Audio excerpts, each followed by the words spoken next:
주님의 음성을 들려주시옵소서. 왕이신 나의 하나님이여, 내가 주를 높이고 영원히 주의 이름을 송축하리이다. 내가 날마다 주를 송축하며 영원히 주의 이름을 송축하리이다. 네. 왕이신 하나님, 기도하고 찬양하겠습니다. 제가 주님을 높여드리고 하나님 제 아버지, 오늘도 주님의 저희들에게 이름을 말씀을 주셔서 찬양합니다. 저희의 길을, 이른 새벽 저희의 크신 짐을, 능력을 찬양하고 그리고 저희의 영혼을 하나님께 맡겨드릴 수 늦은 있게 해주시니 감사를 주의 넓은 드립니다. 사랑을 하나님, 이 시간 찬양을 찬양합니다. 통하여 하나님께 또한 영광을 돌리며 온종일 주의 우리 아름다운 찬양을 통하여서 저희들이 오히려 힘을 얻는 시간이 되게 하여 주옵소서. 노래하겠습니다. 그렇게 하신 하나님을 신뢰하오며 왕이신 예수 그리스도의 이름으로 나의 기도드립니다. 아멘. 높임을 받아 주시고 세상 일에 실패했어도 너는 절망하지 말라. 내가 너를 도우리라. 다시 일어서게 하리라. 아멘.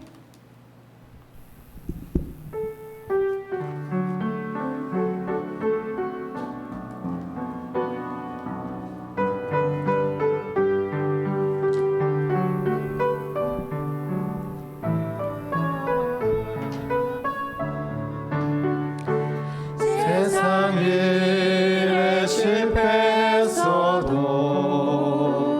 너는 절망하지 말라. 내가 너를 도우리라.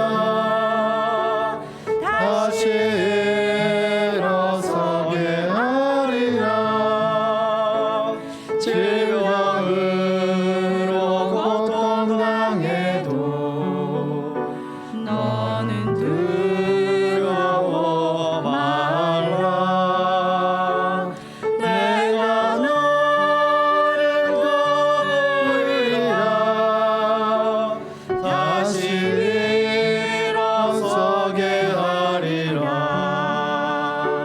나를 버린 자들도 내가 사랑하거늘. 하물며 너희를 그냥 둘까 보냐. 나는 너와 함께하는 너의 하나님 됨이니 의로운 오른손으로 붙들리라. 내가 너를 굳세게 하리라. 너를 크게 사용하리라.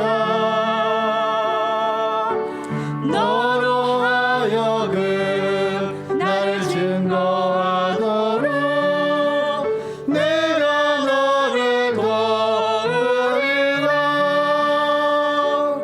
환난 핍박 끊임없어도 너는 낭망하지 말라. 내가 너를 도우리라. 다시 일어서게 하리라. 참지 못할 슬픔이 있어도 기도하며 담대하라. 내가 너를 도우리라. 다시 일어서게 하리라. 감사 눈물 흘리며 믿음으로 간구하는 너희의 기도를 내가 외면하랴. 나는 너와 함께하는 너의 하나님 됨이니 의로운 오른손으로 붙들리라. 내가 너를 굳세게 하리라. 너를 크게 사용하리라. 너로 하여금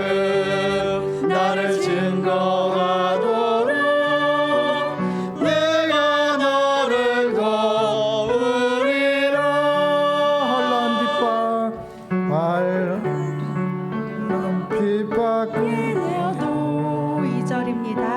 너는 낭만하지 말라. 내가 너를 도우리라. 다시 일어서게 하리라. 참지 못할 슬픔이 있어도 기도하며 담대하라. 내가 너를 도우리라. 다시 일어서게 하리라. 감사 눈물 흘리며 믿음으로 간구하는 너희의 기도를 내가 외면하랴. 나는 너와 함께하는 너의 하나님 되니 그런 오른손으로 붙들리라.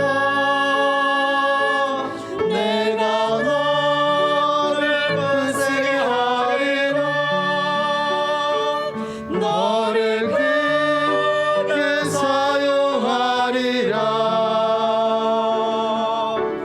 너로 하여금 나를 증거하도록 내가 너를 도우리라.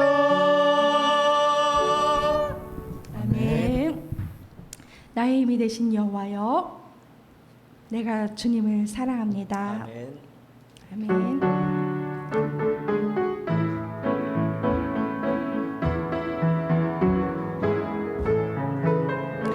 나의 힘이 되신 여호와여, 내가 주님을 사랑합니다.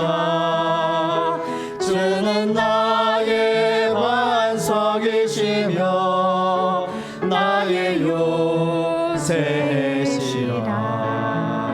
주는 나를 건지시는 나의 주 나의 하나님, 나의 피할 바위시요 나의 방패시라. 나의 하나님, 나의 하나님, 구원의 뿌리시요 나의 사성이라. 나의 하나님, 나의 하나님, 그는 나의 여호와, 나의 구세주, 나의 생명이신 여호와요.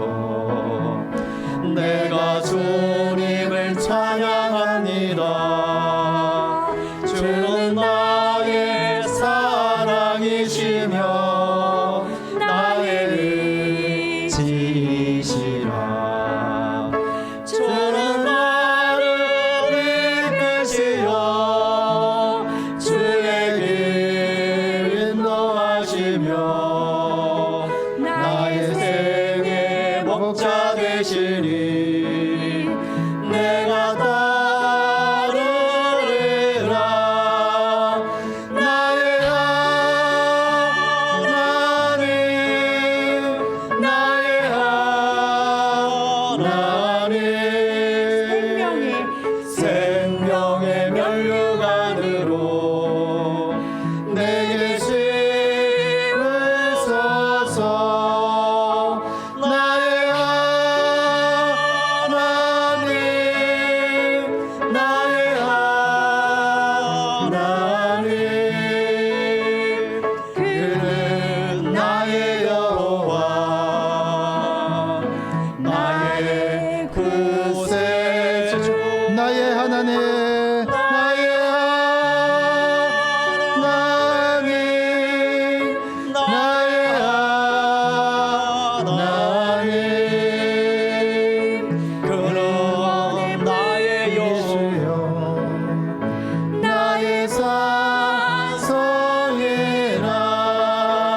사랑합니다.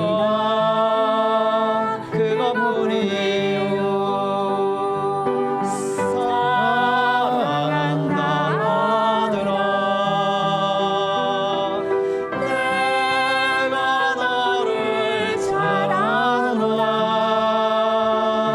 사랑한다 아들아.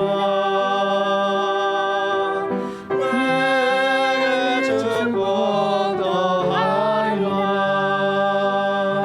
사랑합니다. 나의 예수님 사랑합니다. 아주 많이요. 사랑합니다. 나의 예수님 사랑합니다. 그것뿐이에요. 사랑한다 내 딸아. 내가 너를 잘하노라. 사랑한다 내 딸아. 내게 축복하십니다. 사랑합니다. 나의 성령님. 사랑합니다. 나의 성령님 사랑합니다. 아주 많이요. 사랑합니다. 나의 성령님 사랑합니다.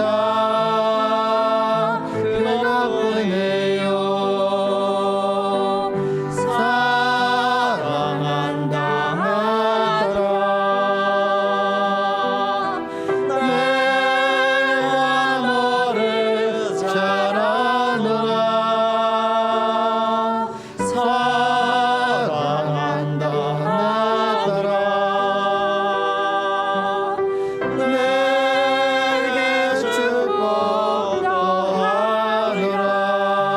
사랑한다 아들아. 사랑한다 아들아. 내가 너를 잘하노라. 사랑한다 아들아. 내게 축복 더하리라. 사랑한다 내 딸아. 사랑한다 내 딸아.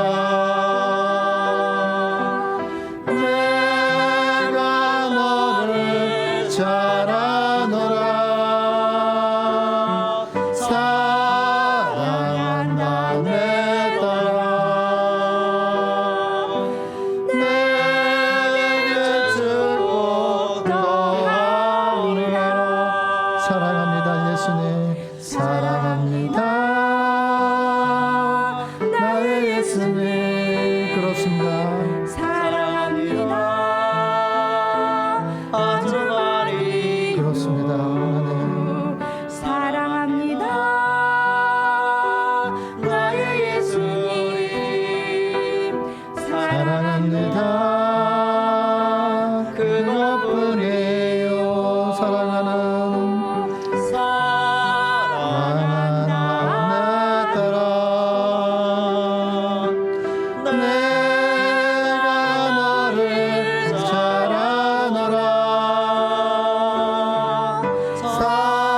사랑한다 내 연아. 내게 축복 더하노라. 아멘. 이제 묵상하심으로써 예배로 나가겠습니다.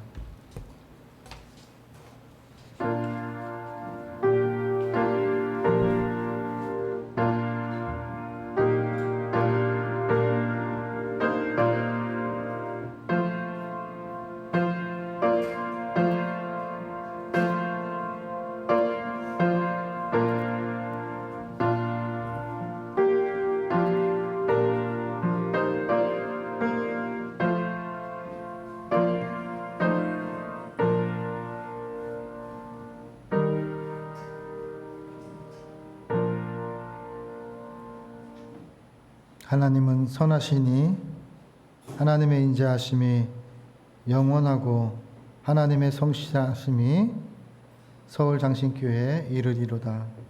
아멘. 주는 그리스도 살아계신 하나님 아버지, 오늘 주님 앞에 나와 하나님 앞에 예배드릴 수 있는 상황과 여건을 허락해 주신 은혜에 감사를 드립니다. 하나님, 언제나 우리가 하나님 앞에 예배드리는 것은 주님의 은혜를 기억하기에, 주님을 사랑하기에 주님께 예배를 올립니다. 그 어떤 것도 하나님 우리의 마음을 바꿀 수 없음을 하나님 고백합니다. 하나님, 상황 바라보지 않게 도와주시고 주님 바라보며 주님께 고백하는 이 입술의 고백이 우리의 인생의 고백이 되게 하여 주옵시고 삶의 자리에 고백이 될 수 있도록 하나님 인도하여 주시옵소서. 하나님, 언행일치의 삶이 되게 하여 주시고 우리 각자에게 주어진 사명들을 다시 한번 새기게 하여 주시고 그 사명 위에 주는 그리스도 살아계신 하나님을 발견하게 하고 탄생케 하고 또 아버지 하나님 살아계신 그 하나님을 만남의 아버지 하나님 통로로 저희들을 사용하여 주시옵소서. 한 영혼의 소중함을 기억합니다. 그러나 교만한 자는 낮추시고 겸손한 자를 높이시는 하나님이심을 믿습니다. 오늘 이 예배의 모든 시종 일관을 주님께 의탁하오니 예배 속에서 하나님을 만나고 하나님의 음성을 듣고 우리가 변화되는 역사가 일어날 수 있도록 하나님 인도하여 주시옵소서. 모든 것을 주님께 의탁하고 예수님의 이름으로 기원하옵나이다. 아멘. 우리 사도신경으로서 우리의 신앙을 하나님께 고백하겠습니다. 나는 전능하신 아버지 하나님 천지의 창조주를 믿습니다. 나는 그의 유일하신 아들 우리 주 예수 그리스도를 믿습니다. 그는 성령으로 잉태되어 동정녀 마리아에게서 나시고 본디오 빌라도에게 고난을 받아 십자가에 못 박혀 죽으시고 장사된 지 사흘 만에 죽은 자 가운데서 다시 살아나셨으며 하늘에 오르시어 전능하신 아버지 하나님 우편에 앉아 계시다가 거기로부터 살아있는 자와 죽은 자를 심판하러 오십니다.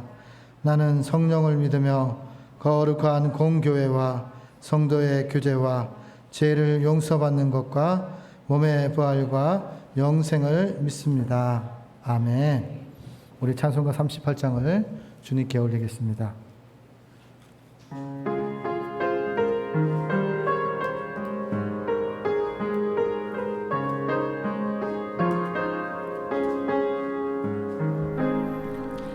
예수 우리 왕이여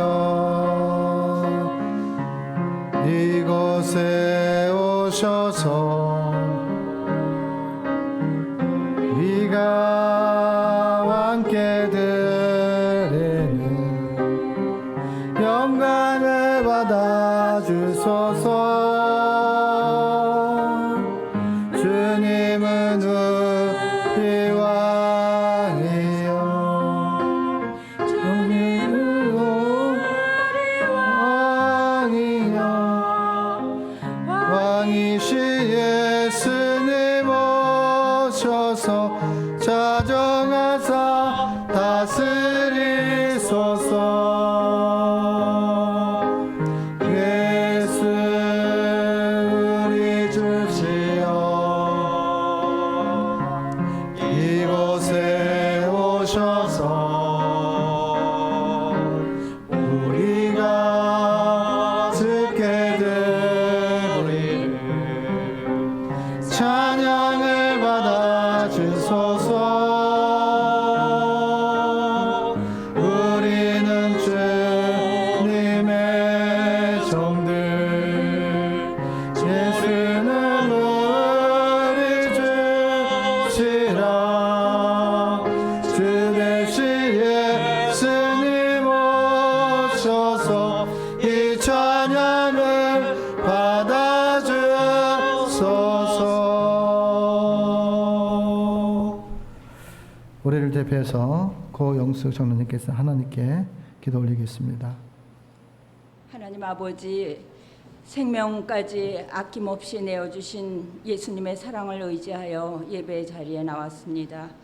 우리를 불러주셔서 예수님 믿고 구원받고 하나님 자녀 삼아주신 아버지의 긍휼하심을 의지하여 기도합니다. 우리의 삶 속에 고단하고 외롭고 힘들 때마다 힘이 되어주시고 위로가 되시며 피난처가 되어주신 우리 주님께 감사를 드립니다. 서울 장신교회를 세워주신 하나님 감사합니다. 지난 2년여 동안 함께 하시고 이끌어주신 은혜를 감사드립니다. 밤낮 없이 수많은 거리를 오가며 섬기고 전도하신 안 목사님, 최 목사님, 어린 태빈 예빈의 헌신과 묵묵히 뒤에서 기도하신 많은 분들의 응원과 우리 믿음의 장신 가족들 기쁨으로 섬겨온 사랑 가운데 한 사람 한 사람 하나님께서 보내주시는 새 가족이 늘어나는 기쁨 속에 오늘 우리는 예배드릴 처소 문제로 어려움을 만났습니다. 홍해를 만난 것 같은 심정이지만 하나님께 기도합니다. 눈을 들어 산을 보니 도움이 어디서 오나 우리의 도움은 오직 하나님 한 분뿐입니다. 아멘. 오직 주님밖에 없습니다. 주님 도와주시옵소서. 아멘. 어디로 인도하실지 우리는 알 수 없지만 초막이나 궁궐이나 내 주 예수 모신 곳이 천국임을 믿고 기쁨으로 이전 준비하게 하옵소서. 아멘. 힘들 때일수록 우리 교우들 한 사람도 흩어지지 않게 하시고 더 연합하게 하여 주시옵소서. 안 목사님, 최 목사님 사역 가운데 어려운 시간을 만났지만 주님께서 위로하시고 힘주셔서 화가 변하여 복이 되는 역사로 바꾸어 주시옵소서. 아멘. 어떤 환경 가운데서도 영으로 깨어 있어 한 영혼을 천하보다 귀하게 여기며 이 땅에 세워진 교회를 위해서 주의 종들을 위해서 기도하며 민족 구원을 위해 힘쓰는 장신교회 만들어 주시옵소서. 이 시간 하나님의 말씀을 전해주시는 고 목사님 대를 이어서 거룩한 성직을 맡겨주셨사오니 그 사역의 앞길을 인도하여 주시옵소서. 아멘. 이 시간 선포되는 말씀 우리의 영혼을 살리는 은혜의 시간이 되기를 바라며 예수님의 이름으로 기도하옵나이다. 아멘.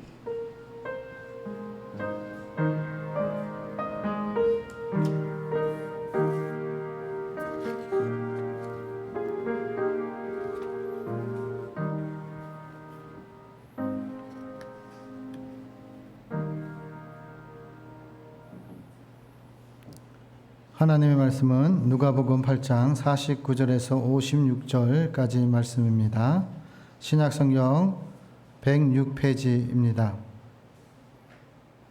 하나님의 말씀 누가복음 8장 49절에서 56절까지 말씀을 이제 봉독합니다. 봉독하실 때 말씀 속에서 하나님의 음성을 들으시기를 바랍니다. 아직 말씀하실 때 해당 장의 집에서 사람이 와서 말하되 당신의 딸이 죽었나이다. 선생을 더 괴롭게 하지 마소서 하거늘 예수께서 들으시고 이르시되 두려워하지 말며 믿기만 하라. 그리하면 딸이 구원을 얻으리라 하시고 그 집에 이르러 베드로와 요한과 야고보와 아이의 부모 외에는 함께 들어가기를 허락하지 아니하시니라. 모든 사람이 아이를 위하여 울며 통곡하매 예수께서 이르시되 울지 말라. 죽은 것이 아니라 잔다 하시니 그들이 그 죽은 것을 아는 거로 비웃더라. 예수께서 아이의 손을 잡고 불러 이르시되 아이야 일어나라 하시니 그 영이 돌아와 아이가 곧 일어나거늘 예수께서 먹을 것을 주라 명하시니 그 부모가 놀라는지라. 예수께서 경고하사 이 일을 아무에게도 말하지 말라 하시느니라. 아멘. 우리 김선우 권사님 내가 산을 향하여 라는 제목으로 하나님께 찬양 올리겠습니다.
저 뜨거운 태양과 밤의 달이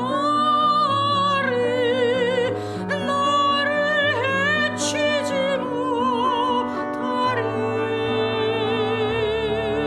내가 산을 향하여 물을 드니 도움이 어디서 오나.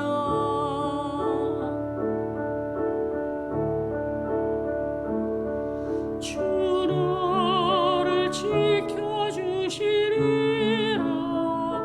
너의 모든 생을 주 너를 지켜주시리라. 너의 모든 생을 주는 너의 주림을 지금부터 영원까지 지키시리라. 우리 주 여호와가 나를 넘어지지 않게 하시리라. 저 뜨거운 태양과 밤의 달이 나를 해치지 못하리.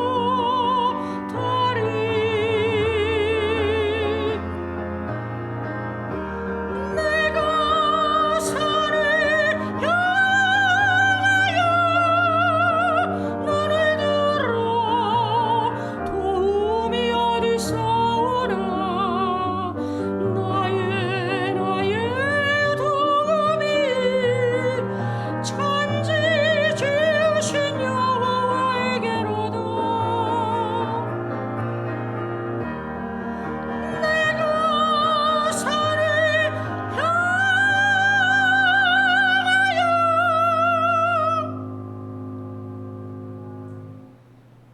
눈을 드니 도움이 여호와에게로다.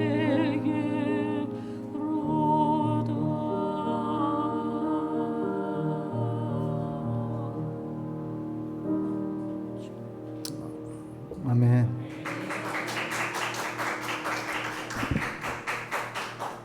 이 시간 기다림과 기다림이란 제목으로 고범수 목사님께서 말씀을 선포하실 때 말씀 속에서 하나님의 음성을 들으시기를 바랍니다.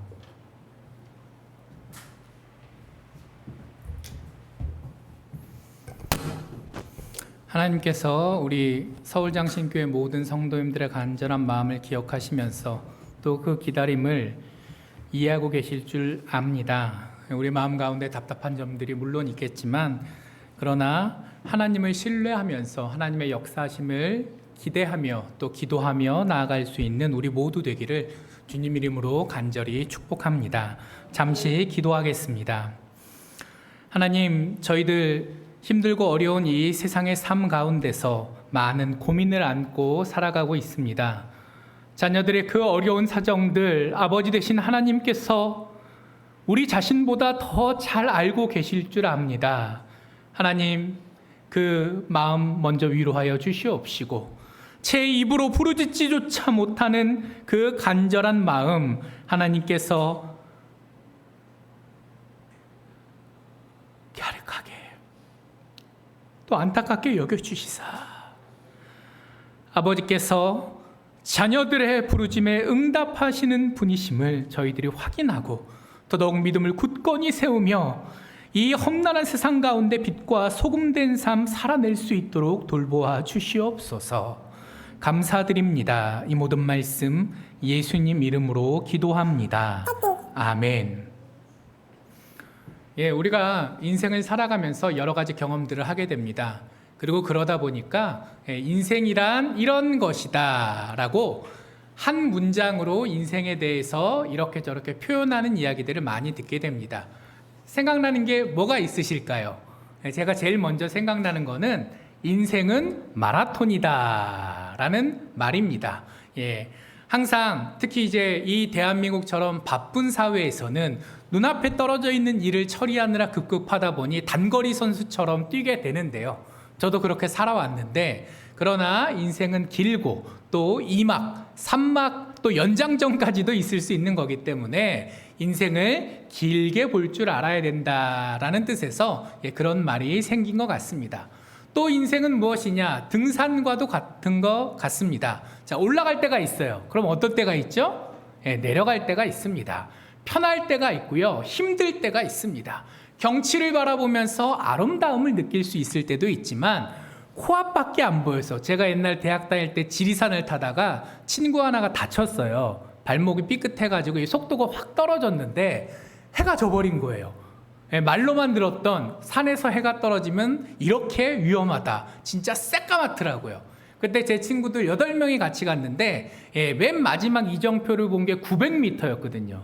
밑에까지 900m 남았는데 그 900m를 기어서 왔습니다. 걸어갈 수가 없어요. 발 앞이 어떻게 될지 모르니까 손으로 이렇게 짚어왔던 것 같습니다. 꽃 구경하러 산 가실 때도 있지만 때로는 그 어둠 속에서 또 추위 속에서 정말 짐승처럼 엎드려 걸어야 겨우 내 생명을 보존할 수 있는 데가 또 산이기도 하죠. 우리 인생도 그런 것 같습니다. 잘 될 때가 있으면 힘들 때가 있기도 하고, 즐길 수 있는 때가 있으면 아무것도 신경 쓰지 못하고 손에 피가 나던 살이 쓸리던 지금 그것 따질 새가 아니잖아요. 어떻게든 살기 위해 발버둥 쳐야 될 때가 있기도 합니다. 자, 그리고 또 인생을 다른 말로 정의하자면 인생은 고난이다 라는 말이 있습니다. 우리가 모두가 다 평안한 삶, 문제없는 삶을 살기를 원하지만 그게 어찌 뜻대로 되겠습니까? 개인적으로나 우리 교회 공동체적으로나 더 나아가서는 나라와 민족 또 인류의 차원에 이르기까지 인간이 살아가는 곳에는 항상 문제가 있고, 문제가 있다라는 것은 곧 우리가 이 문제를 어떻게 해야 될까 고민해야 되는 어려움이 있고, 생각만 한다고 끝나는 거 아니잖아요. 내가 뭔가 결정을 했으면 실제로 행동해야 되는 수고가 있고, 그리고 그 결과에 대해서 책임까지 감당해야 되는 어려움이 있지 않습니까? 그러다 보니까 인생은 종류도 다양하고 정도도 다양하겠지만 저기 저 뒤에 있는 혜빈이부터 여기 제일 어르신들이 이르기까지 그 누구도 피해갈 수 없는 고난의 연속인 것 같습니다. 제가 옛날에 잠깐 유학을 갈 일이 있었어요. 그래서 유학을 다 마치고 제가 이제 보통은 미국은 5월에 졸업을 하는데 저는 이제 가을 학기에 졸업을 하게 됐어요. 그래서 12월 중순쯤에 졸업식이 있는데 이제 귀국 티켓을 알아보다 보니까 이게 그 연말 그 시즌이 이게 성수기여서 표가 잘 안 구해지는 거예요. 그래서 천상 성탄절 이후에 연말에 들어오게 됐습니다. 그러니까 졸업식하고 한 열흘 정도가 남는 거예요. 그리고 그때까지 해외여행이랑은 한 번도 못 해봤고 맨날 유학 때문에 비행기 타고 태평양을 왔다 갔다 해봤지만 마음 편히 미국 어디 다녀본 적도 없어서 마침 제가 사역하고 있던 교회 목사님, 담임 목사님 아드님이 뉴욕에서 지금 직장 생활하고 있는데 숙소는 거기서 머물게 해줄 테니까 그럼 뉴욕 여행 한번 오시는 게 어떨까요, 전도사님? 그래서 제가 뉴욕 여행을 3박 4일로 간 적이 있습니다. 그 왔다 갔다 하는 동안 내가 선택해서 간 건데 행복했을까요? 힘들었을까요? 힘들었어요. 제가 유학 때보다 이게 살이 좀 빠진 거예요. 그때는 더 뚱뚱했는데 국제선을 타면 비행기 자리가 조금 넉넉합니다. 똑같이 이코노미여도 조금 더 커요. 근데 맨날 국제선만 타고 한국이랑 미국을 왔다 갔다 하다가 아무 생각 없이 미국의 국내선을 딱 탔는데 와, 거기 가면 저는 준수한 몸매거든요. 아무도 저보러 뚱뚱하다고 얘기하지 않습니다. 이 정도면 딱 보기 좋은 몸매였어요. 근데 와, 비행기 좌석이 너무 좁은 거예요. 앞뒤가 너무 좁아가지고 아니 나도 이렇게 죽겠는데 도대체 그때 저희 구약학 교수님께서는 200kg 넘는 교수님이셨거든요. 아니 근데 그런 분들이 많아요. 그런 분들이 많은데 야 나도 이런데 저분들은 도대체 비행기를 어떻게 타라는 건가. 해외 토픽에 그런 기사가 난 적이 있습니다. 어느 이제 풍채 좋으신 분이 비행기 1인분을 탔는데 거기 항공사 직원이 나가라고. 당신 같은 사람은 1인분 못 태우니까 좌석 2개를 예약해서 가운데 거 이렇게 손잡이 드러내고 거기에 앉으면 비행기 타고 아니면 못 태우겠다라고 한 적이 있어서 소송 걸리고 난리 났던 기억이 있는데 그때는 그저 웃고 넘어갔지만 그런 일이 왜 벌어지겠는지 제가 이해가 되더라고요. 저만 해도 좁은데 제가 좋다고 그래도 뉴욕 여행 한번 가겠다고 3박 4일 갔지만 비행기 타는 그 순간부터 고생입니다. 자, 뉴욕에 도착한다고 고생이 끝날까요? 아니죠. 자는 것도 낯설고 또 거기는 정말 영어로만 모든 걸 다 해야 되는데 그거 아세요? 교수님이랑 말하는 게 제일 쉽습니다. 왜냐하면 교수님들은 유학생들 대부분 경험이 있으시잖아요. 애가 말하는 걸 딱 듣고 얘가 지금 이걸 말하고 싶은데 지금 이게 영어가 짧아가지고 애가 허둥대는구나 이해하세요. 그러니까 천천히도 말해주시고 다시 말하게 기회도 주시고 뭔가 배려를 해주십니다. 그 어느 학과는 좀 야박하게 구는 과도 있다고 하는데 저는 어쨌든 신학교였기 때문에 특히 한국인 유학생들이 오시는 거를 요즘은 몰라도 제가 유학 갈 때까지는 교수님들이 되게 좋아하셨어요.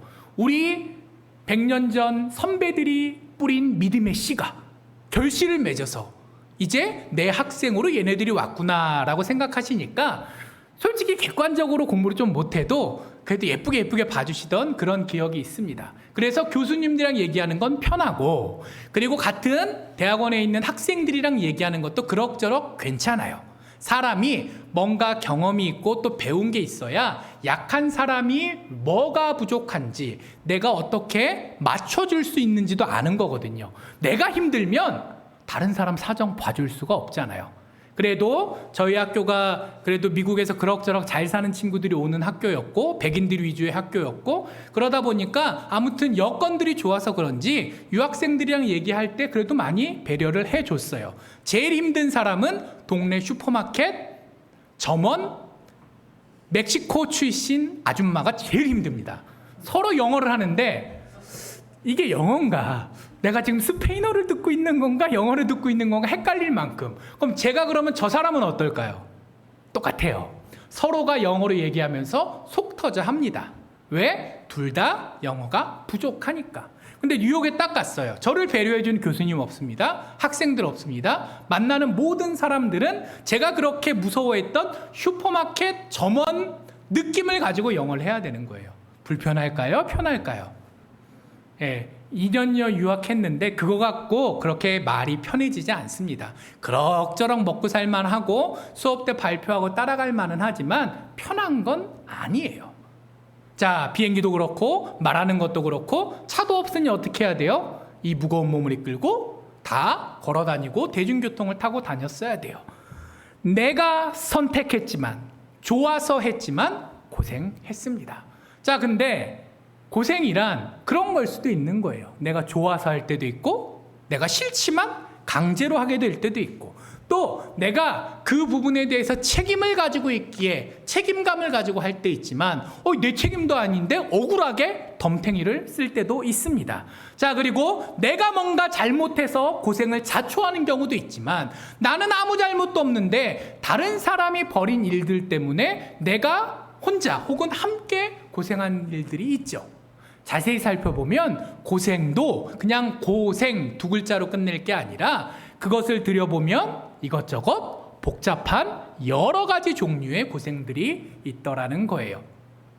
자, 그리고 그 고생에는 이렇게 여러 가지 종류가 있는 것처럼 고생과 필연적으로 연결될 수밖에 없는 기다림에도 종류가 있습니다. 자, 기다림이란 무엇입니까? 내가 지금 어떤 문제를 가지고 있어야 기다리게 됩니다. 문제가 없으면 기다릴 필요가 없어요. 문제가 있어야 고생을 하는 것처럼 문제가 있어야 기다림이 시작됩니다. 자, 그리고 또 한 가지 고생과 기다림의 공통점이 뭐가 있을까요? 그 문제가 사소한 거여서 내가 내 능력과 노력만으로 당장 해결할 수 있으면 기다릴 필요가 있나요? 없나요? 작은 문제는 있었지만 그까이 거 치우면 그만이에요. 고생도 마찬가지죠. 정말 작은 어려움, 우리가 매일매일 수고를 하지만 그걸 고생이라고까지 표현하지는 않잖아요. 분명 우리가 땀을 흘리고 노력을 하지만 왜? 내 능력과 노력으로 또 예상되는 범위 안에서 하는 소소한 거를 고생이라고까지 얘기하지 않습니다. 자, 기다림도 마찬가지예요. 내 능력과 노력으로 해결할 수 있으면 기다림이 필요 없죠. 안 되니까 기다리게 될 수밖에 없는 거예요. 자, 그리고 그 상황 가운데서도 기다림이 또 한 가지 가지고 있는 것, 이건 고생이랑 조금 다를 수 있는 건데 그건 희망이 있다는 겁니다. 이 상태에서 결코 변할 수 없을 것이다 라고 생각하면 사람이 기다리나요? 포기하나요? 예, 포기해요. 아예 포기해가지고 인생을 내려놓는 극단적인 상황에 가는 경우도 있고, 그 정도는 아니지만 주어진 현실에 어떻게든 적응하고 내가 상황에 맞추려고 발버둥을 치게 되는 경우도 있습니다. 하지만 우리가 무언가를 기다릴 수 있다라는 것은 문제가 있고 그것 때문에 고생도 하고 여러 가지로 어렵지만, 그러나 나는 알 수 없을지라도 언젠가는 혹은 누군가는 이 문제를 그래도 해결해 줄 수 있을 거다라는 그런 희망이 내 마음속에 있을 때 우리가 비로소 기다릴 수 있는 것이죠. 예, 오늘의 본문의 말씀은 그런 기다림을 간절히 겪었던 어떤 사람에 대한 이야기입니다. 오늘 본문에 야이로라는 회당장이 등장합니다. 예, 회당장 정도면 그 동네에서는 나름 유지예요. 옛날에 예루살렘 성전이 있었을 때는 그 예루살렘 성전에서 예배드리는 게 원칙이었죠.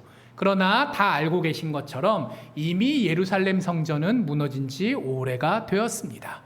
그리고 그 예루살렘의 솔로몬 성전이 무너진 다음에 이스라엘 백성들이 사방팔방 흩어질 수밖에 없었을 때 제일 많이는 바벨론에 끌려갔겠지만 꼭 바벨론 아니어도 먹고 살려고 여기저기 흩어진 사람들이 많이 있었거든요.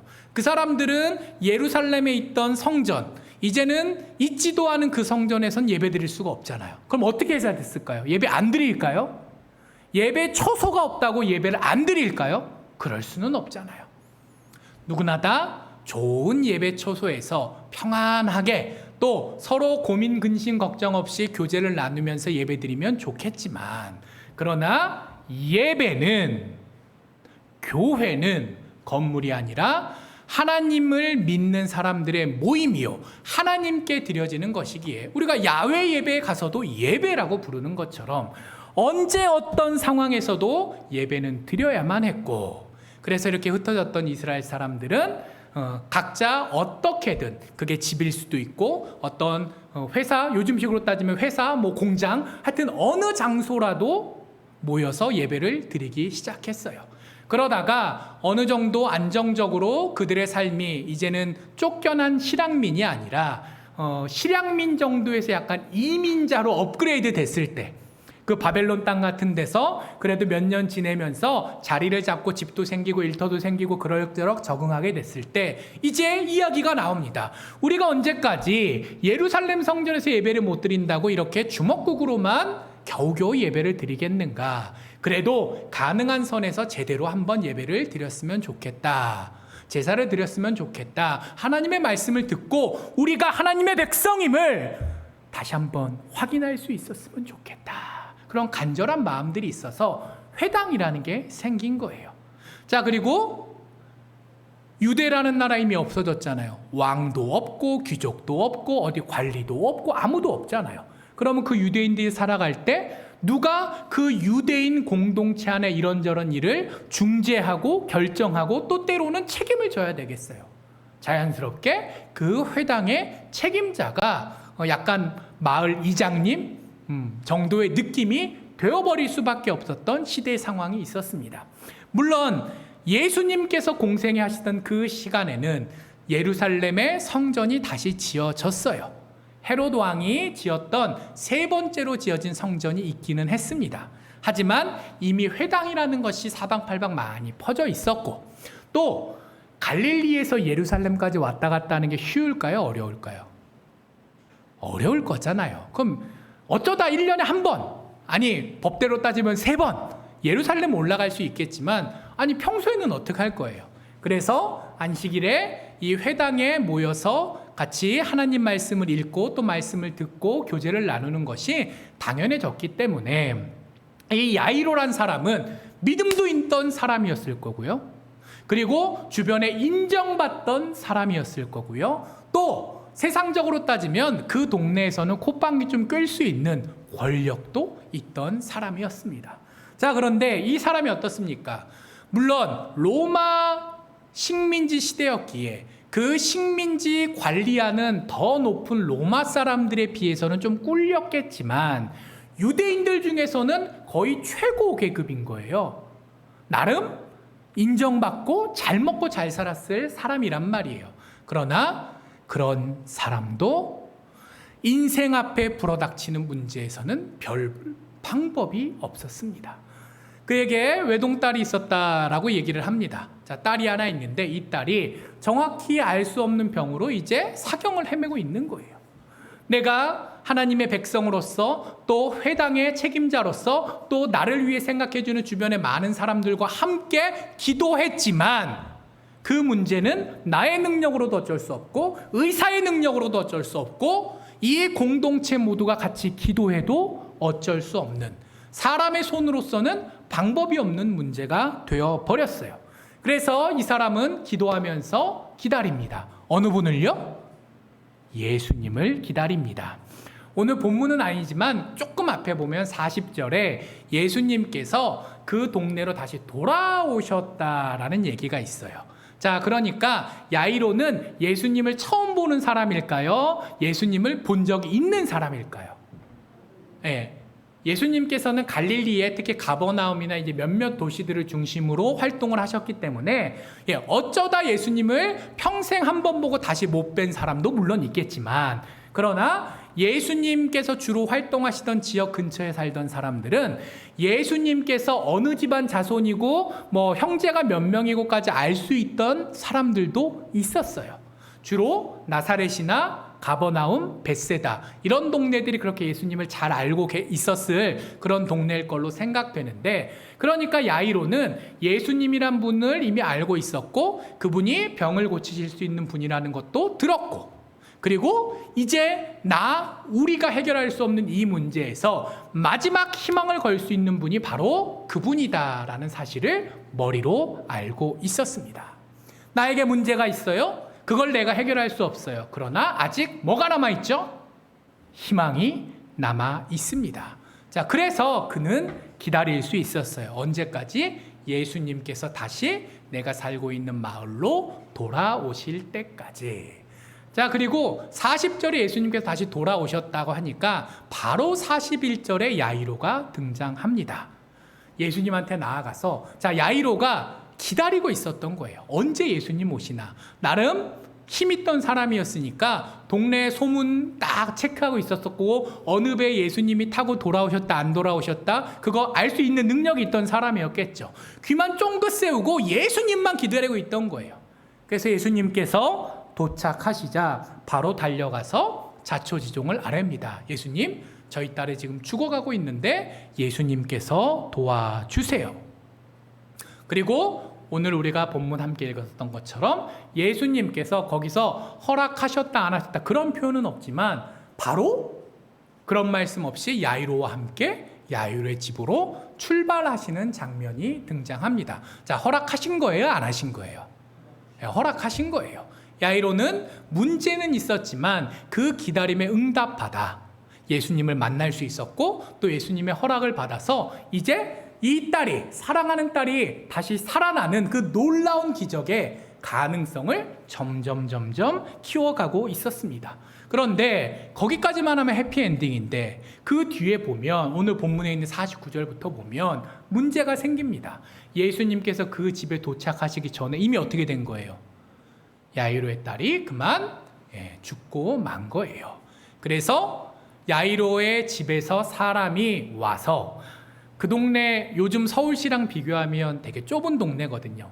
포구가 여러 군데가 있던 게 아니라 정해져 있을 거고 야이로의 집에서 그 배가 도착한 포구까지 가는 길이라는 게 빤했을 거예요. 그러니까 그 집에서 온 사람이 길이 헷갈릴 일 없이 예수님께서 지금 배에 도착하셨다고 우리 주인님께서 뛰쳐나가셨으니까 그 길 중간에 어디서 만나겠지라고 해서 헷갈리지 않고 갈 수 있었고, 그리고 길 중간에서 그만 마주친 거죠.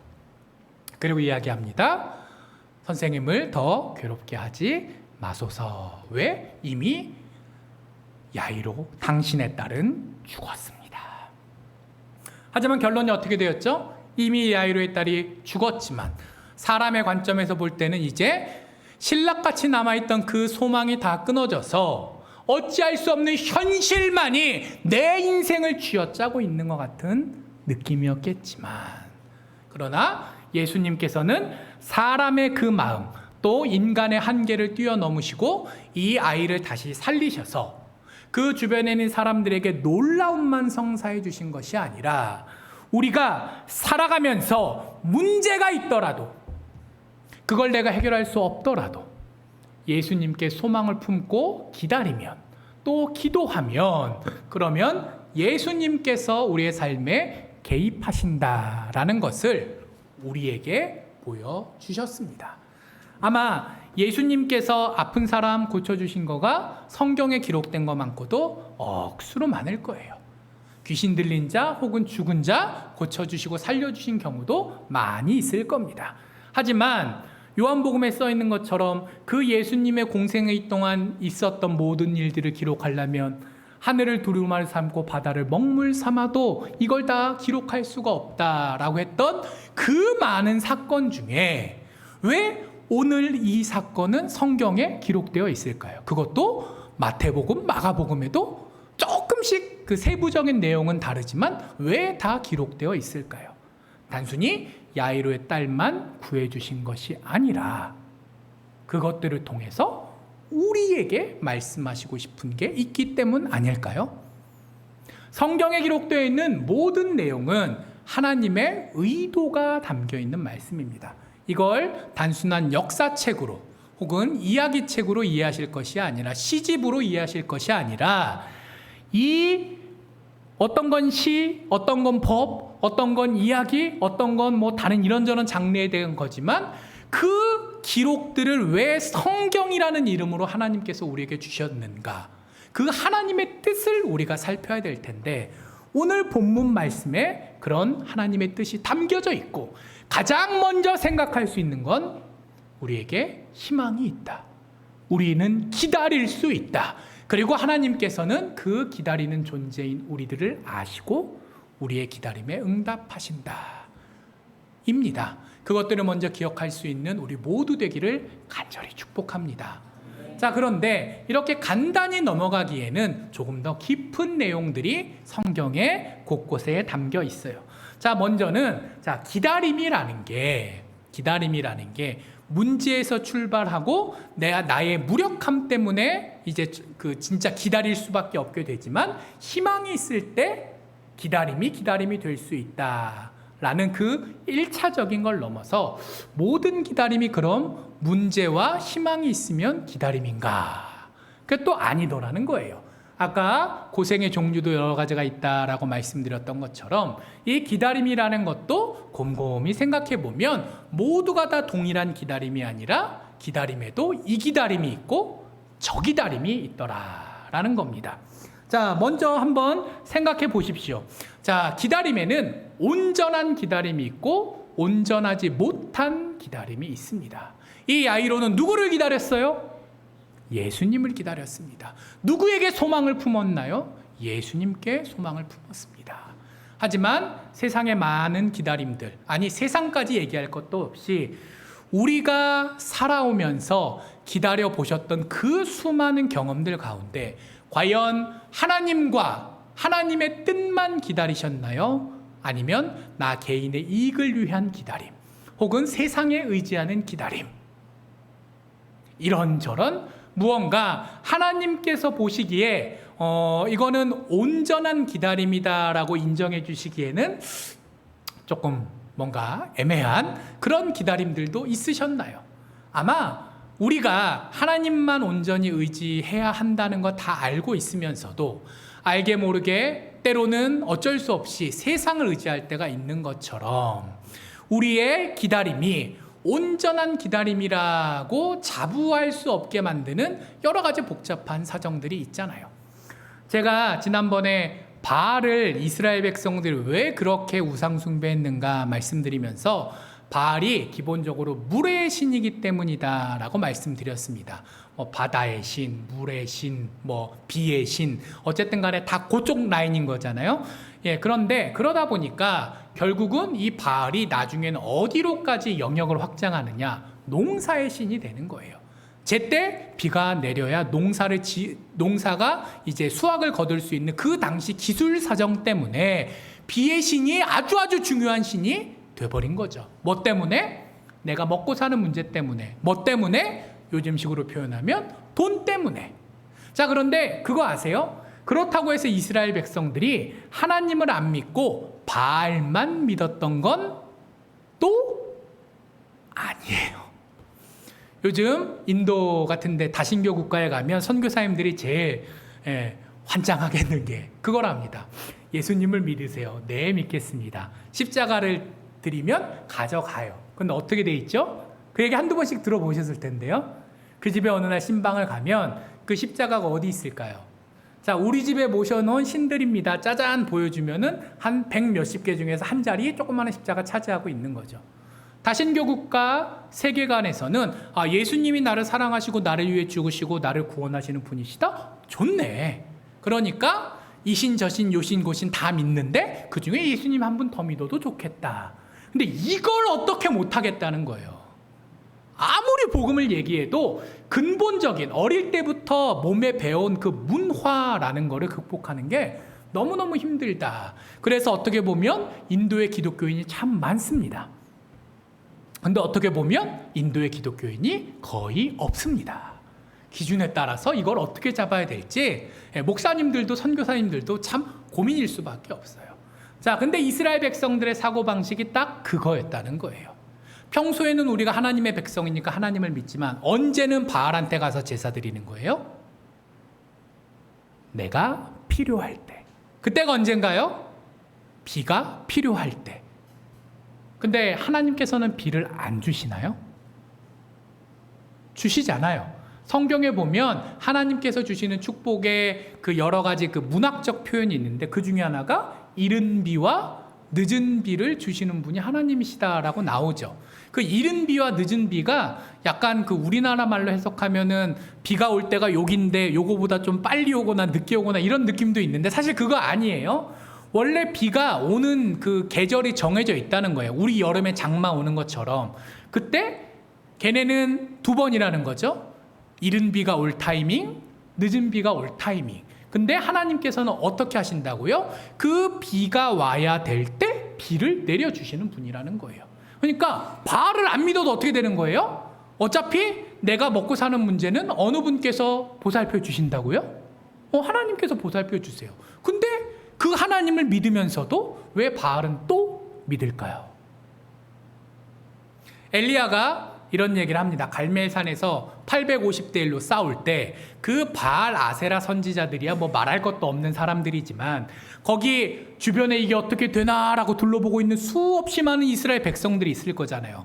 그 사람들한테 이야기합니다. 너희가 어느 때까지 머뭇머뭇하려느냐. 바알이면 바알, 하나님이면 여호와 하나님. 아니 딱 정해서 결단하고 한 존재에게 귀해야지. 이거는 어느 때는 하나님 믿는다 그랬다가 어느 때는 바알에 가서 제사 드리고 이게 뭐 하는 짓이냐. 그 바알 아세라 선지자만 싸운 게 아니라 거기에 있는 모든 이스라엘 백성들을 혼내면서, 그리고 다른 말로 하면 모든 이스라엘 백성들에게 시비를 걸었어요. 나는 850대 1이 아니라 이스라엘 대 나 하나로 싸워도 싸우겠다 라는 결기를 보여줬죠. 그때 이스라엘 백성들이 어떻게 하고 있었다고요? 기억하시는 분 계실지 모르겠지만 거기서 야 네가 뭔데 우리한테 그래, 그런 사람이 없었어요. 반면에 거기서 하나님만 제대로 믿겠습니다 한 사람도 없었어요. 다 뭐하고 있었어요? 입 딱 다물고 눈치만 보고 있었어요. 자, 근데 그 이스라엘 백성들이 이상한 사람들인가요?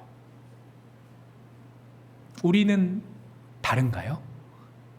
사실 그 이스라엘 백성들을 어린 시절에는 욕하고 넘어갈 때가 많이 있었지만 특히 성경 요 장에서 난리쳤다가 혼나고 회개하고 하나님께서 구원하시는 장면이 나왔다가 바로 다음 장에 사사기 같은 데서 많이 그러잖아요. 바로 다음 장에 또 바보짓 하는 걸 보면 어린 마음에 이 인간들은 왜 이럴까 하던 때도 있었는데 나이가 들어가고 또 연륜이 쌓이다 보니까 아니 그 사람들을 욕할 게 없어요. 바로 우리가 그 사람들입니다. 그게 평범한 인간의 모습인 거예요. 우리가 하나님을 믿는다고 하면서도 현실의 문제 앞에 하나님의 응답을 기다린다고 하면서도 정작 어떻다고요? 하나님께서 응답해 주시면 좋고 아니어도 어떻게든 살 길을 찾아야 되니까 이런저런 것들을 의지하게 되더라라는 거죠. 이스라엘 백성들이 하나님을 믿으면서도 바알을 같이 숭배했던 것처럼 하나님의 뜻에 따라 살기보다는 뭐가 더 중요한 거예요? 내가 더 중요한 게 인간이라는 거예요. 하나님만 계셔도 될 것 같으면 하나님만 믿어도 되겠지만 이게 좀 애매하다 싶으면 언제든지 내가 더 중요하니까. 특히 바알 같은 경우는 내 생각에는 지금 비가 왔으면 딱 좋겠는데 하나님께서 지금 비를 안 주시네? 그럼 어떻게 해야 돼요? 바알한테 쫓아가는 거죠. 그리고 바알은 거래가 가능한 대상이라고 생각했어요. 내가 요만큼 투자할 테니까 제사를 드릴 테니까 이만큼으로 갚아줄 수 있는 존재. 좋게 말하면 좋은 사업 파트너. 나쁘게 말하면 신이라고 우상 숭배를 하는 것 같지만 결국은 내가 마음대로 조종할 수 있는 존재. 내가 위에요? 바알이 위에요? 백엔머리 송사라는 말이 있죠. 예.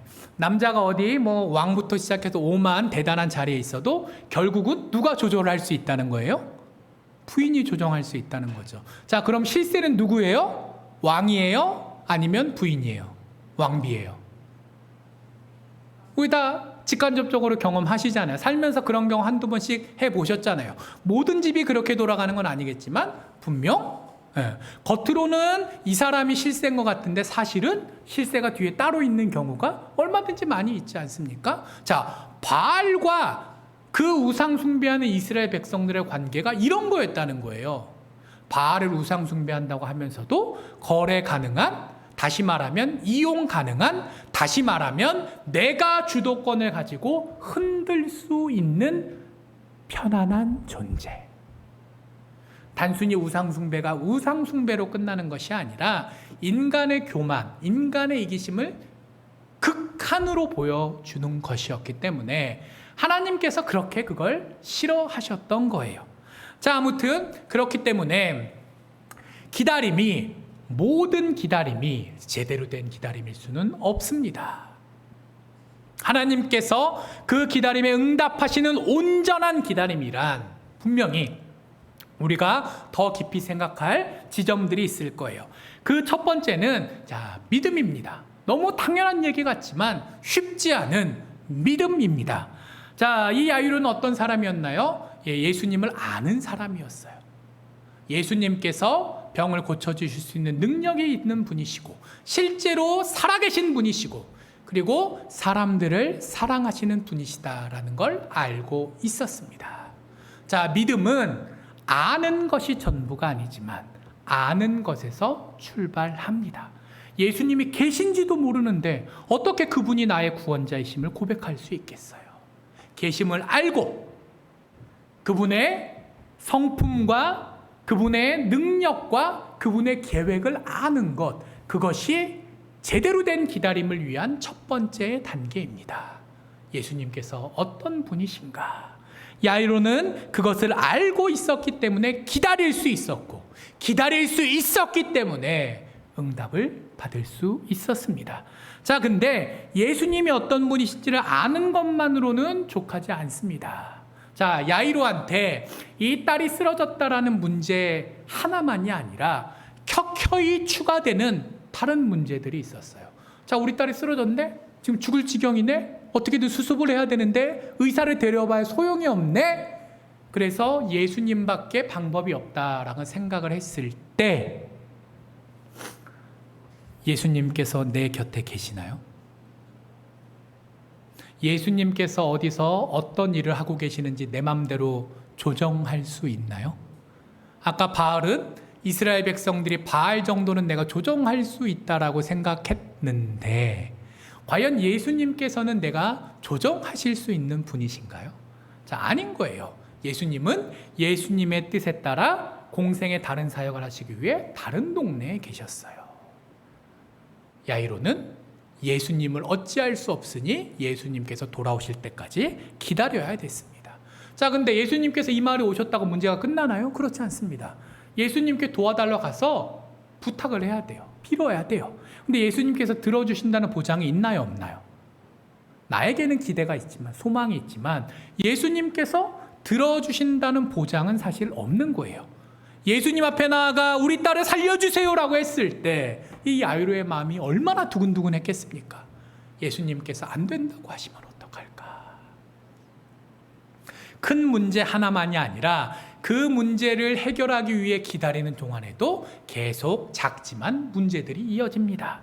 자, 그리고 예수님께서 오시고 또 그 선하심으로, 그 사랑하심으로 우리 딸을 살려주실 마음을 품고 계신다고 하더라도 예수님께서 언제 여기 도착하실지, 그리고 우리 집에 가셨을 때 우리 딸이 멀쩡히 아직 버텨주고 있을지 그 타이밍을 내가 어떻게 할 수 있나요?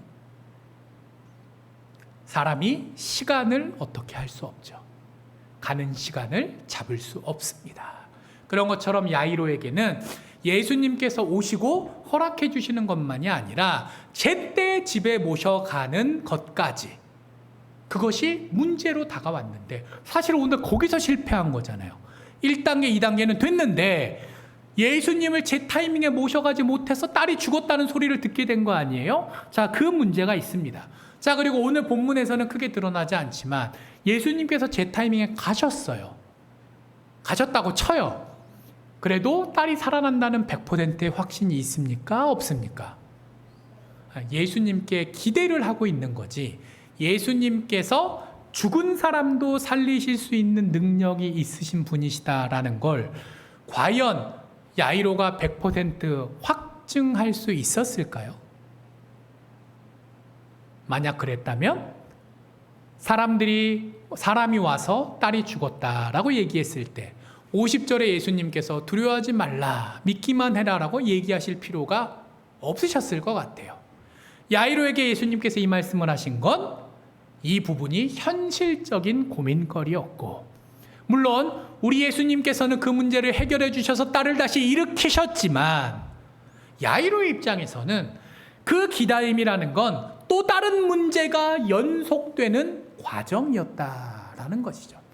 그래서 믿음이란 것은 예수님께서 어떤 분이신 것을 아는 걸로 족한 것이 아니라 그 예수님께서, 나의 예수님께서 역사하시는 그 과정에 생길 나의 어려움까지도 기꺼이 인정하고 인내할 수 있는 것을 의미하는데, 우리가 예수님을 아는 것까지는 그럭저럭 잘 하고 계시겠지만 과연 그 예수님의 섭리가 이 땅 가운데 내 눈앞에서 이루어질 때까지 계속 인내하는 것까지도 당연하게 하실 수 있겠는가? 자, 그건 참 어려운 문제더라는 거예요. 자, 그리고 거기에 더해서 또 듣는 것이 필요합니다. 자, 사람은 상대적인 존재예요. 그리고 이 얘기는 뭐냐면 무엇이 옳고 그른지 제대로 알기 힘든 존재다라는 겁니다. 자, 제가 자주 쓰는 표현이 한 5번 넘게는 한 것 같아요, 설교 시간에. 자, 우리 권사님들, 자, 어디 옷을 하나 사셨어요. 싸게 예쁜 거 잘 샀다라는 기분이 딱 들어서 기분 좋게 집에 오셨는데 옆에 이웃분이, 친구분이 그거 좀 색깔이 별로다. 자, 그럼 기분이 어떠세요? 기분이 똑같으세요? 좋아지세요? 나빠지세요? 예, 감사합니다. 자, 대답해 주셔서 나빠지죠. 아니, 내가 고민해서, 내가 선택해서 내 돈 주고 내가 샀어요. 딴 사람이 뭐라고 하던 말든 그 모든 과정에 이미 끝난 일인데 상관이 있나요? 없나요? 없잖아요. 근데 머리로는 내가 좋아서 샀으니까 괜찮다라고 생각해야지라고 하면서도 옆에서 디자인이 어땠네? 값이 비싸네 소리를 들으면 마음이 영 거시기한 것이 우리의 솔직한 모습 아닙니까? 인간이란 그런 존재라는 거예요. 그래서 하나님께서는 정답을 한번 얘기해 주신 걸로 나는 할 일 다 했으니까 너희들은 이 하나님께서 가르쳐 주셨던 대로 살아라. 끝이라고 하지 않으시고 우리 인생에 계속 동행하십니다. 오늘 야이로가 기본적으로 믿음이 있는 사람이었어요. 그래서 기다릴 수 있었어요. 예수님께 소망을 품고 그리고 그 중간 과정들을 인내할 수도 있었어요. 훌륭한 사람이었어요. 하지만 그 역시 인간이었기 때문에 딸이 죽었다. 더 이상 예수님을 괴롭게 하지 말라라는 얘기를 들었을 때 낙심할 수밖에 없었을 것이고 그래서 예수님께서는 그에게 이야기하십니다. 뭐라고요? 두려워하지 말고 믿기만 하라. 그리하면 딸이 구원을 얻으리라. 자, 근데 야이로가 들었어요? 안 들었어요? 자, 딸이 죽었다라는 이야기를 조금 전에 들었습니다. 예수님께 간절한 소망을 품고 기다리고 기다렸던 만큼 딸을 사랑했다는 이야기일 것이고 그 딸이 죽었다는 얘기는 그렇구나로 넘어갈 수 없는 억장, 아니 인생이 무너지는 듯한 소리였을 거예요. 그러나 그 상황 가운데서도 야이로는 예수님의 말씀을 들었습니다. 사람들이 이렇게 이야기합니다. 49절에 보면 이렇게 나와요. 선생을 더 괴롭게 하지 마소서. 자, 예수님을 주님이라고 부르지 않습니다. 선생이라고 부릅니다. 나보다는 좀 나은 사람이겠지만 어쨌거나 뭐라는 거예요? 사람. 평범한 사람. 이 이야기는 예수님께서 죽은 사람을 살리실 능력이 없는 보통의 조금 똑똑하고 좀 사랑이 많은 그런 사람이니 예수님께 소망을 품지 말라라는 의미를 담고 있어요. 그리고 그 다음에 보면 더 괴롭게 하지 마소서라는 얘기가 나오는데 여기서 그 괴롭게가 그 헬라어 원어를 보면 갈기갈기 찢다 뭐 그런 뜻이래요. 가죽을 벗기다 좀 이게 괴롭게가 우리가 생각하는 괴롭게보다 훨씬 센 의미예요. 자, 그리고 이 의미는 뭐냐면 야이로 당신이 지금 예수님한테 계속 조르는 거는 예수님을 조금 귀찮게 불편하게 하는 게 아니라 어떻게 한다는 거예요? 채찍으로 예수님을 때리는 것과 같은 행동이라는 거예요. 어떻게 보면 예수님을 위하는 것 같지만 그 기저에는 뭐가 깔려 있어요? 예수님께서는 이 상황에서 뭘 할 수 없는 분인데 근데 너무 조르면 그 예수님이 곤란하시지 않겠습니까? 겉으로는 예수님을 위하는 말인 것 같지만 실상으로는 예수님의 능력을 부정하는 말이었다는 거예요.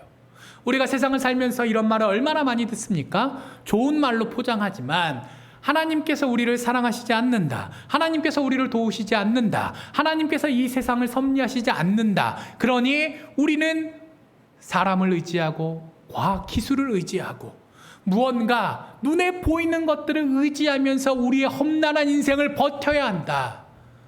그렇게 이야기하지 않습니까? 왜 돈돈 합니까? 왜 그렇게 외모를 따져서 성형수술을 그렇게 잘하고 많이 하는 나라가 되었습니까? 왜 결혼도 하지 않고 자녀도 낳지 않겠다는 젊은이들이 많아져 갑니까? 현실의 어려움이 있을 때 그 어려움을 하나님께 맡길 수 없다 라고 이야기하는 수많은 세상의 목소리에 휘둘려서 그렇게 되는 것 아닙니까? 야이로도 우리와 비슷한 상황이었어요. 그러나 그는 예수님의 말씀을 들었고 마음이 편했을까요? 아니, 그렇진 않았을 겁니다. 목회자여도 어려운 상황에서 곤란함을 느끼고 낙심하고 좌절합니다. 사람이 원래 그렇습니다. 그러니 야이로도 마음이 완전히 편안해지지는 않았을 거예요. 그러나 불편함을 한 조각 가지고 있으면서도 그래도 예수님의 말씀에 귀를 기울이고 예수님을 따라 예수님과 함께 계속 자기 집으로 걸어갈 수 있었습니다. 그런 들음이 우리에게 필요합니다. 들음이 우리에게 필요합니다. 이 세상의 목소리가 아니라 하나님의 음성을 들을 수 있어야 합니다. 그럴 때 우리의 기다림이 온전한 기다림이 될 수 있을 것입니다. 자, 그리고 거기에 더해서 이게 제일 어렵고 중요한 부분인 것 같아요. 야이로는 순종하는 사람이었습니다. 자, 먼저는 방금 말씀드린 것처럼 49절에 자기 집에서 온 사람. 자, 예수님을 잘 알겠어요? 그 사람을 잘 알겠어요? 그 사람을 또 잘 알 거 아니에요. 하지만 그 사람이 아니라 예수님의 말씀을 듣고 순종했죠. 자, 이게 출발입니다. 근데 그걸로 끝나지 않아요. 51절에 보니까 예수님께서 그 야이로의 딸이 누워있는 장소에 가실 때 제자 3명과 야이로와 그의 부인 5명만 들어오라 라고 하셨습니다. 자, 이게 별거 아닌 것 같지만 별거 아니면 성경에 왜 하나님께서 써 놓으셨겠어요? 뭔가 이유가 있으니까 굳이 기록해 놓으신 거 아니에요? 자, 그 부분은 근데 이게 되게 어려운 부분이에요. 많은 신학자들마다 해석이 분분합니다. 어떤 그 나쁜 신학자는 예수님께서 혹시 못 살리실까 봐 걱정이 돼서 이러셨다라는 얘기를 하는 학자도 없지 않아 있어요. 독일에 있는 모 학자인데 뭐 옛날 돌아가신 분이지만 자, 아무튼 그런 사람도 있고 또 많은 사람들이 들어갔을 때 이 야이로의 딸이 벌떡 일어났을 때 수많은 그 관객들이 나를 보고 있으면 이 소녀의 마음이 어떻겠어요? 좀 그럴 거 아니에요? 그래서 이 소녀를 배려하셨다라고 이해할 수도 있습니다. 자, 그리고 맨 마지막 절에 보면 부모에게 이 일을 아무도 알리지 말라라고 얘기하신 장면이 나오는데 거기에 생각해 보면 죽은 사람을 살리신다라는 것을 한동안은 뭐 영원히는 그럴 수 없겠지만 그 공생의 한동안은 다음의 사역을 위해서 숨기시기 위해서 비밀 엄수 차원에서 이러셨다라는 해석들이 있어요. 자, 그러나 중요한 건 예수님께서 어떤 뜻으로 그러셨는지를 떠나서 야이로의 입장에서는 그 말씀이 마냥 아무 생각 없이 지나갈 말씀은 아니었을 수 있습니다. 왜? 라는 생각이 들 수 있겠죠. 왜? 우리의 신앙생활하면서 아니 인생을 살아가면서 왜? 라는 질문은 중요합니다.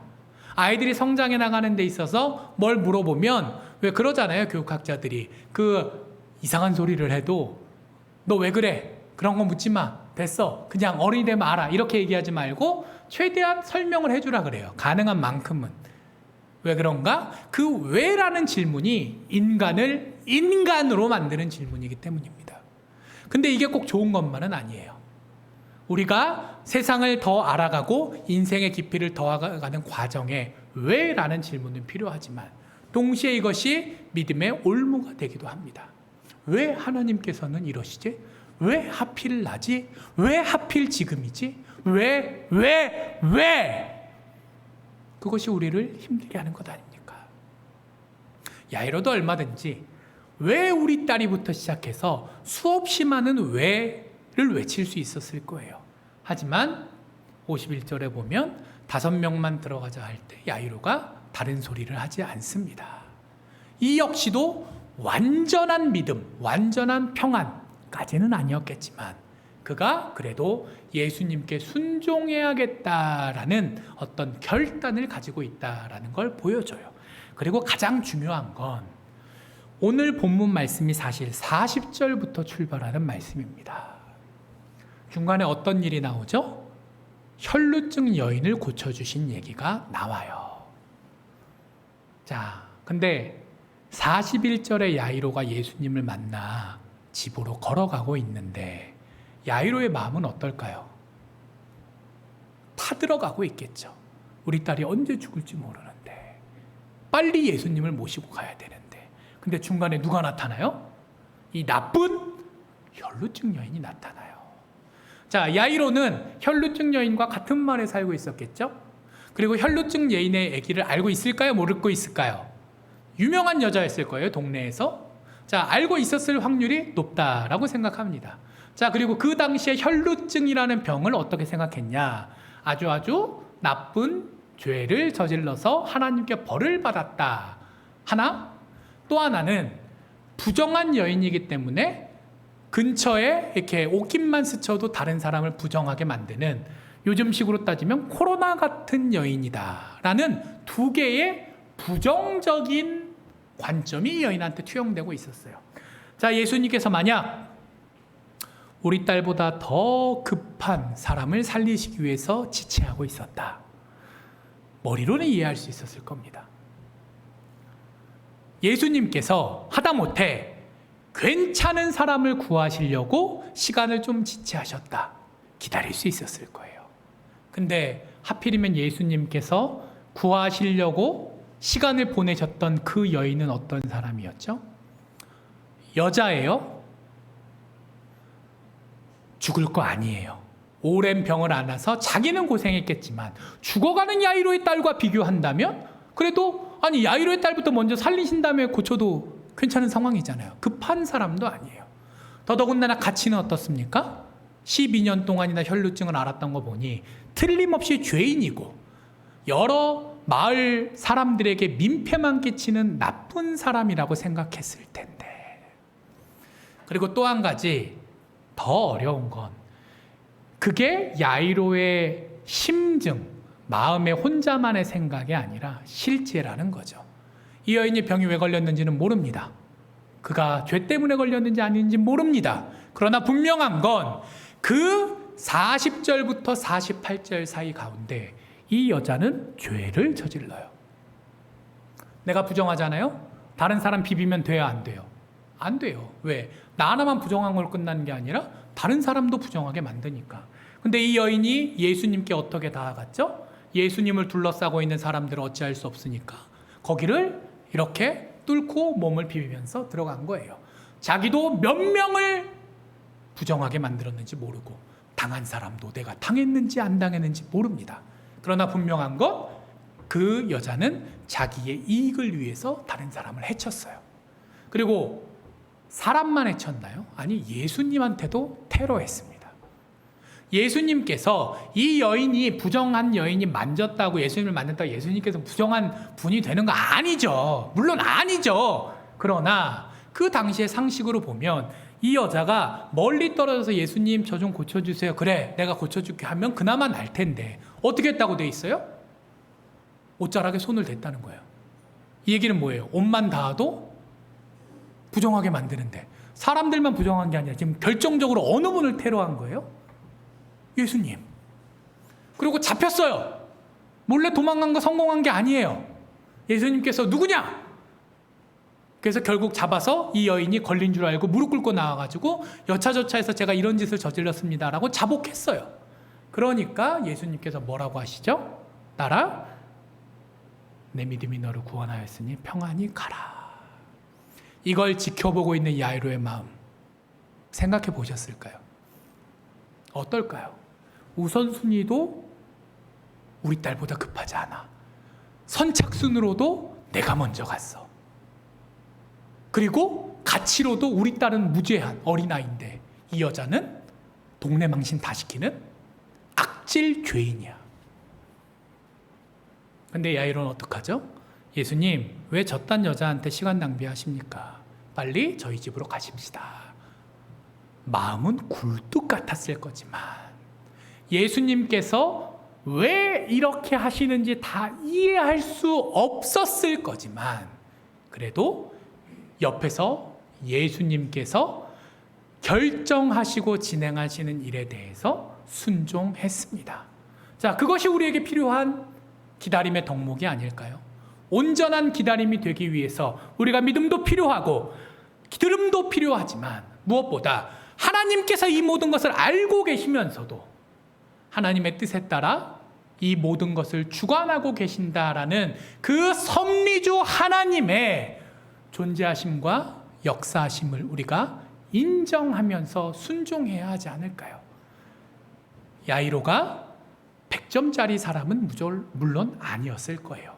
그러나 그래도 그는 우리보다 훌륭한 사람이었는지 기본적인 믿음을 가지고 있었고 인내함 가운데 들을 수 있었고 무엇보다 기다림과 기다림이 충돌하는 그 상황 가운데서도 나의 기다림이 더 중요하니까 예수님 이러시면 안 됩니다 라고 예수님을 붙잡고 흔들기보다 저 사람의 기다림을 먼저 챙겨주시는 그분의 마음을 인정하면서 묵묵히 순종하고 기다렸던 것이죠. 그렇습니다. 기다림이란 온전한 기다림이 있고 그렇지 못한 기다림이 있습니다. 자, 그리고 나에게 간절한 기다림이 있고 또 다른 사람 혹은 어떤 국가나 공동체의 기다림이 있습니다. 사람이 모든 기다림이 한 가지여서 이것만 이루어지면 모든 문제가 끝났으면 얼마나 좋겠습니까? 그러나 현실 가운데서는 수많은 기다림들이 교차하고 또 그 기다림 위에는 수많은 문제와 고난들이 함께하며 또 그 위에는 인간의 나부터 우선시하고 싶은 내 뜻대로 하나님까지도 이용하고 싶은 그 어쩔 수 없는 원죄 같은 이기심이 함께합니다. 자, 그것들을 극복하며 나아갈 수 있는 우리가 되었으면 좋겠습니다. 자, 힘들고 어렵습니다. 맞아요. 현실이 우리를 그냥 두지 않습니다. 하지만 그 가운데서도 예수님께서는 그 모든 것들을 일단 알고 계십니다. 그리고 그 가운데 우리를 이해하시고 배려하십니다. 야이로에게 50절에 말씀하신 것, 그가 인간이기에 당연히 흔들릴 수 있다는 걸 이해하시니 말씀하신 거잖아요. 이 아이에게 손을 붙들고 소녀야 일어나라고 하신 것, 이 기진맥진했던 소녀가 혼자 일어났다가 넘어질 수 있는 거잖아요. 그러면 죽을 병에서는 노임을 받았을 때 또 어디 뼈가 부러지거나 할 수도 있는 거 아니에요? 아니, 그냥 말씀으로 일어나라 하시면 안 일어납니까? 굳이 야이로의 집에 가셔야 됩니까? 안 가셔도 되잖아요. 우리 알고 있잖아요.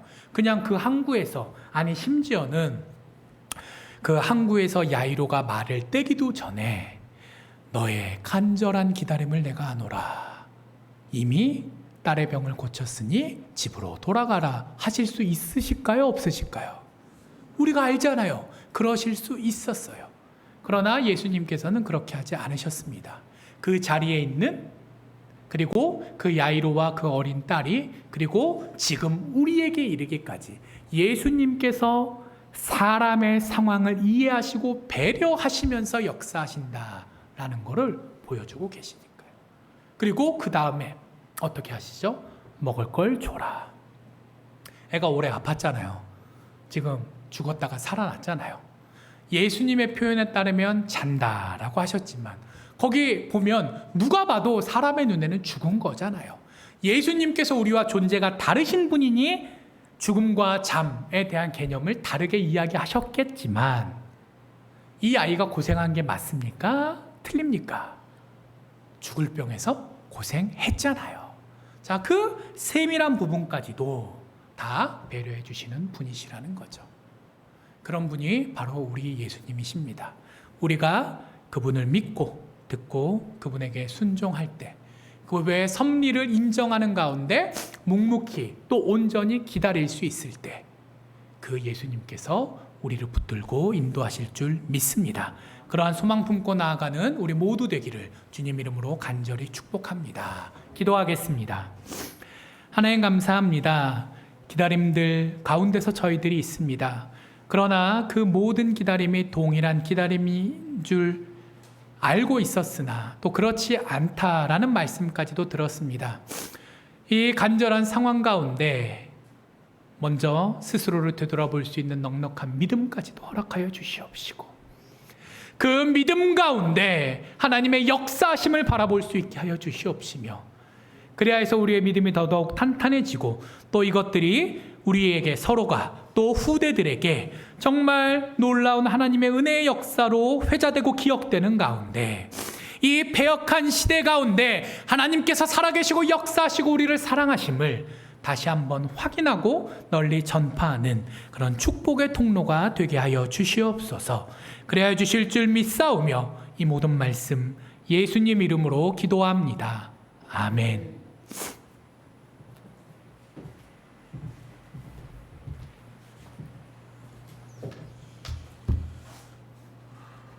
찬송가 401장을 주님께 올리면서 준비하신 예물 하나님께 올리겠습니다.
기도하겠습니다. 하나님 아버지 감사합니다. 하나님, 이 예물이 쓰이는 곳곳마다 믿음이 있는 하나님의 귀한 백성들이 돌아오게 하여 주시옵시고, 또한 하나님 영혼이 솟게 되는 역사가 있게 하여 주옵시고, 주의 말씀에 순종하는 자들이 있게 하여 주옵시고, 주의 말씀에 결단하는 사람들이 있게 하여 주옵시고, 인내하는 가정 속에 주는 그리스도 살아계신 하나님을 만나고 발견하고 체험할 수 있는 귀한 삶의 가정 속에 귀하게 사용될 수 있도록 하나님 인도하여 주시옵소서. 드리는 손길도 주님께서 기억하여 주셔서 한 영혼 한 영혼들의 마음과 심령 속에 하나님 함께 해 주시옵소서. 주님을 기억하며 드립니다. 주님을 사랑하는 마음으로 드립니다. 주님께 순종하며 드립니다. 하나님, 삶의 문제, 삶의 생활 속의 상황 속에서도 주는 그리스도 살아계신 그 하나님의 역사와 또 아버지 하나님의 하나님 되심을 체험할 수 있는 귀한 삶의 자리가 될 수 있도록 강복하여 주시옵소서. 모든 것을 주님께 의탁하옵고 예수님의 이름으로 축복하며 기도 올리옵나이다. 아멘. 예, 서울장신교회에 오신 예배 동역자 또 섬김의 동역자 모든 분들에게 감사를 드립니다.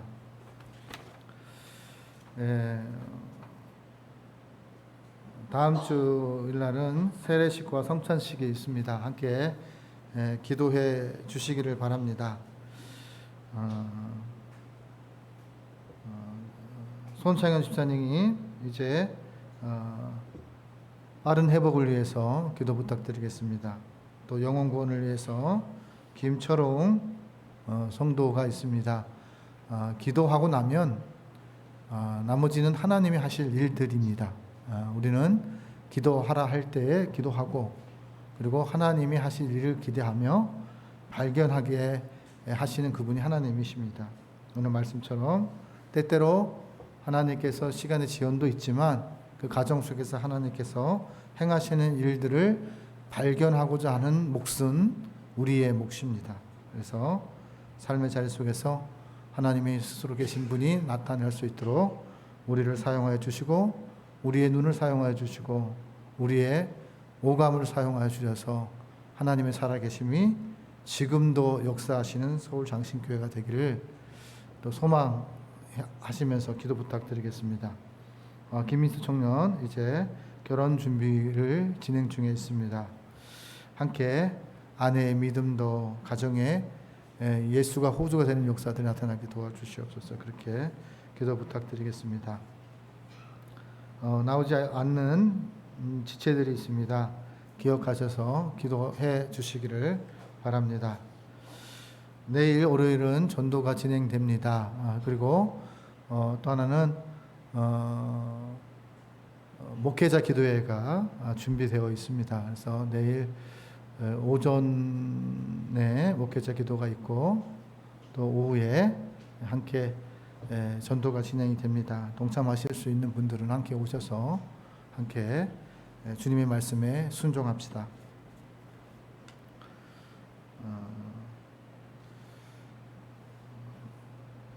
아동부 있습니다. 또 그리고 선교를 위해서 현지인과 이렇게 영어를 공부하는 것이 있는데 함께 기억하시고 소개도 해주시고 함께 그렇게 해서 선교지의 동역자로서 우리가 이렇게 섰으면 좋겠습니다.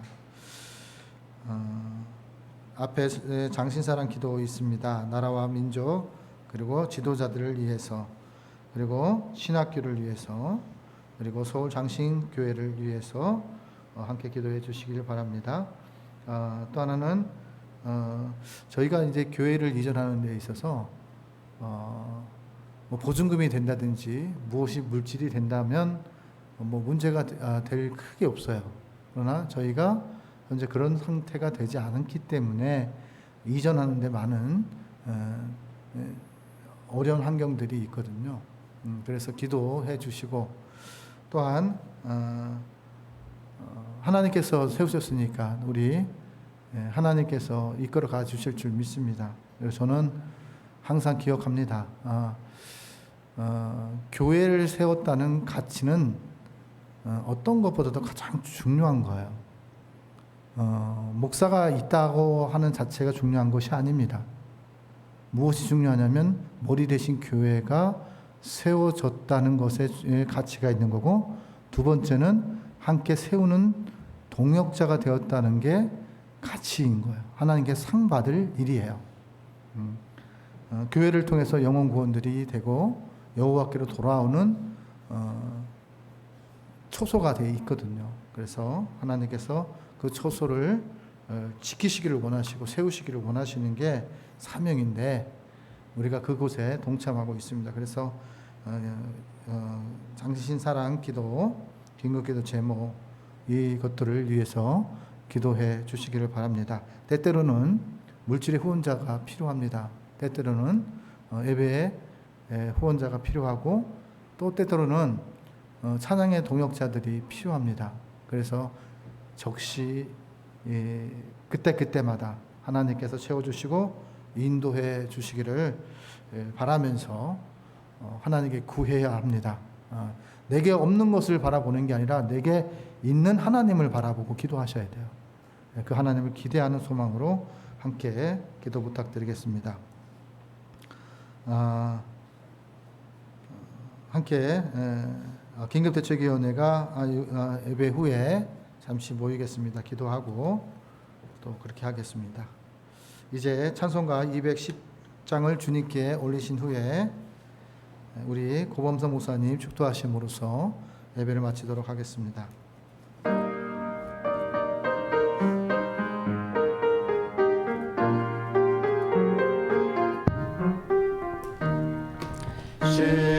시온성과 같은 교회 그의 영광 한없다.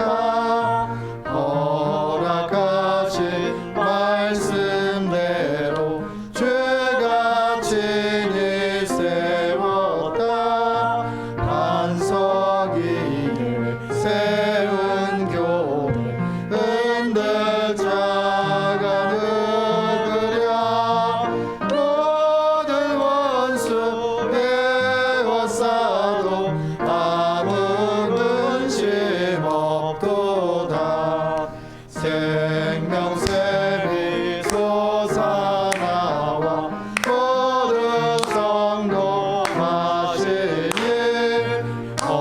언제든지 흘러넘쳐 부족함이 없도다. 이상 우리 흘러가니 목마를 자 누구랴. 주의 은혜 풍족하여 넘치고도 넘친다.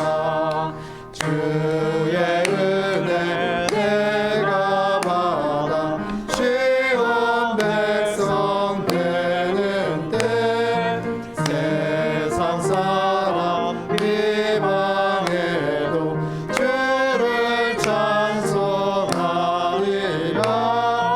세상 없는 모든 영광 아침 안개 같으나 주의 자녀 받을 복은 영원 무궁하도다.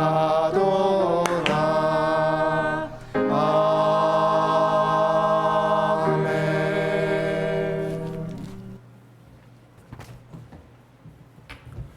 이제는 우리를 위해 십자가에서 피 흘려 주신 예수 그리스도의 은혜와 믿음 가운데 온전히 기다리는 자들을 굽어 살펴주시는 우리 하나님의 극진하신 사랑과 위로하시고 힘도하여 주시는 우리 성령님의 충만 교통하심이 이 자리에서 함께 예배드린 모든 교우들과 그 가정과 기업 위에, 그리고 하나님께서 세워주신 이 서울장신교회 위에 지금부터 영원히 함께하옵시기를 간절히 축원하옵나이다.